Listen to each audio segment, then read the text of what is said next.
All right, welcome. So today we're going to unpack a pretty fascinating calculation that claims to answer a huge question. Exactly how many mansions are there in heaven? And you might be surprised to learn there's a very specific number attached to this. It's a journey that kind of blends faith, some really old school measurements, and modern math. Let's just dive right in. You know what? Let's not even wait. Let's just start with the final answer. It's his staggering 3.3 quadrillion. Yeah, quadrillion.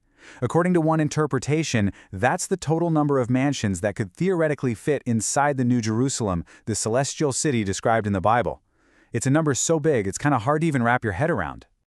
So the obvious question is, how could anyone possibly arrive at a number that precise, right? That's the real mystery we're going to explore. We're going to follow the calculation step by step and see how ancient scripture can be interpreted with some modern math to produce this very, very specific result.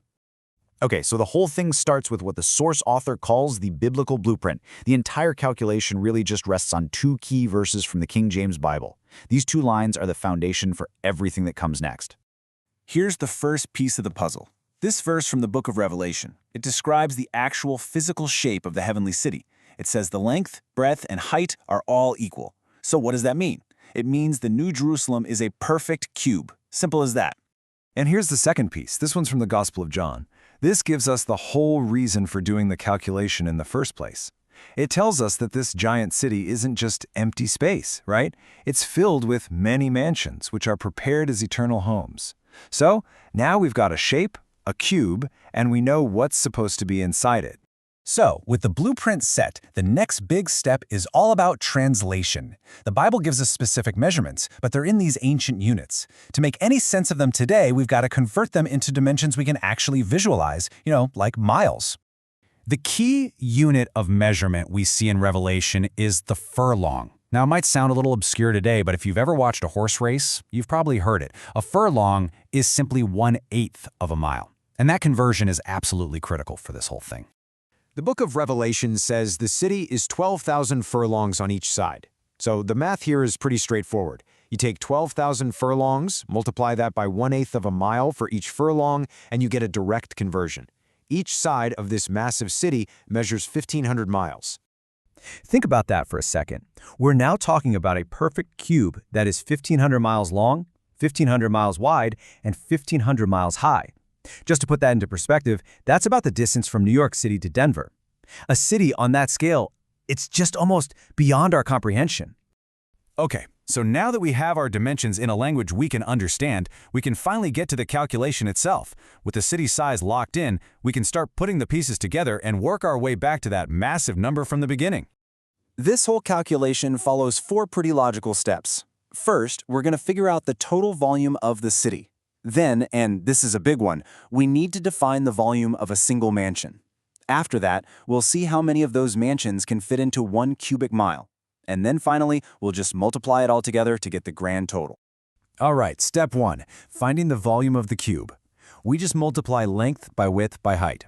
So 1,500 times 1,500 times 1,500, that gives us a total volume for the New Jerusalem of 3.375 billion cubic miles. That is just an immense, immense amount of space.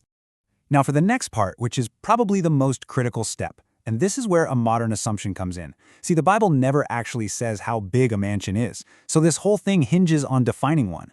The source text looks to modern real estate, and it sets a minimum floor space of 5,000 square feet and a height of 30 feet, kind of like a typical 3-story home.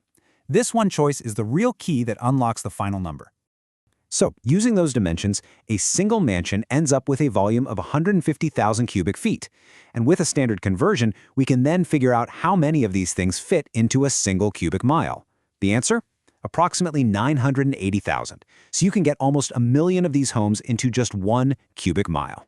And now we're at the final step. We take the number of mansions we can fit in a cubic mile, that's 980,000, and we multiply it by the total volume of the city, that massive 3.375 billion cubic miles. And there it is. The calculation brings us full circle, right back to that 3.3 quadrillion figure we started this whole thing with. So we've seen how the number is calculated, but the bigger question remains, why? Why even do this calculation in the first place? Well, the author of this interpretation argues that there's a much deeper theological purpose behind this exercise. It isn't just about the math, it's about what the sheer scale of this number is meant to tell us. According to the source, this calculation really demonstrates a profound point. The fact that there are 3.3 quadrillion mansions, which is way more than the total number of humans who have ever lived, is seen as proof that God has prepared more than enough room for everyone. It's meant to show a desire for all to be saved. And from that perspective, unbelief is basically seen as rejecting a home that's already been built for you. The source then wraps up with this final scriptural citation. It adds a pretty important condition for getting into this huge city. Because even though the space might be nearly infinite, this verse from Revelation specifies that only those which are written in the Lamb's Book of Life will actually get to enter.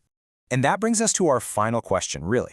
This whole exercise is an attempt to apply the structured, logical framework of mathematics to the deep mysteries of faith. It's a really fascinating intersection of two totally different ways of looking at the world. And it kind of leaves us to wonder, what exactly is revealed when we do that? What do we find?